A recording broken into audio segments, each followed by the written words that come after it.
नमस्कार।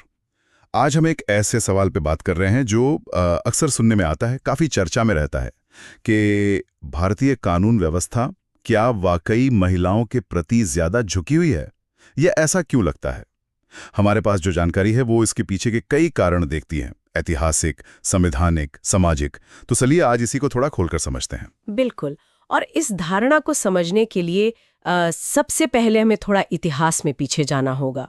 स्रोत यही बताते हैं कि सदियों से आप देखिए भारतीय समाज में महिलाओं को कई तरह के भेदभाव का सामना करना पड़ा है। सती प्रथा थी, बाल विवाह जैसी समस्याएं थीं, शिक्षा के अधिकार नहीं थे, संपत्ति के अधिकार सीमित थे।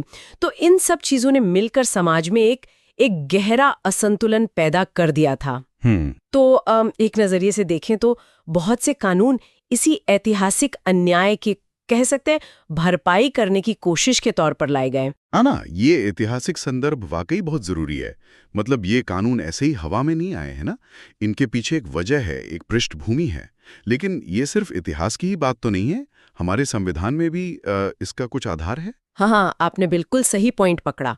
देखिए, भारतीय संविधान का अनुच्छेद 15(3) इस मामले में बहुत अहम है।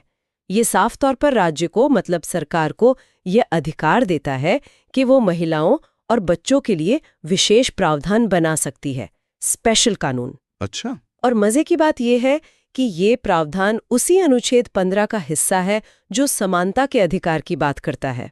तो स्रोत इसे ऐसे देखते हैं कि संविधान खुद ही एक तरह की सुधारात्मक असमानता की इजाजत दे रहा है ताकि वो जो गहरा सामाजिक असंतुलन है उसे ठीक किया जा सके। सुधारात्मक असमानता, ये एक अलग नजरिया है सोचने का। तो मतलब ये सिर्फ अतीत को सुधारने की बात नहीं है, ये आज की जो सच्चाइयां हैं उनसे भी जुड़ा हुआ है। आज की स्थिति के बारे में स्रोत क्या कहते हैं? हाँ, बिल्कुल। स्रोत इस बात पर भी जोर देते हैं कि ठीक है, ऐतिहासिक अन्याय तो है ही, लेकिन आज भी समाज में महिलाओं की स्थिति कई मायनों में आप कह सकती हैं थोड़ी नाजुक बनी हुई है। घरेलू हिंसा के मामले हैं, काम की जगह पर या बाहर यौन उत्पीड़न की घटनाएं हैं, दहेज से जुड़ी हिंसा या हत्याएं हैं। हाँ, ये तो खबरें आती रहती हैं। बिल्कुल। और कुछ समुदायों में ऑनर किलिंग जैसी गंभीर समस्याएं भी दुर्भाग्य से अभी मौजूद हैं।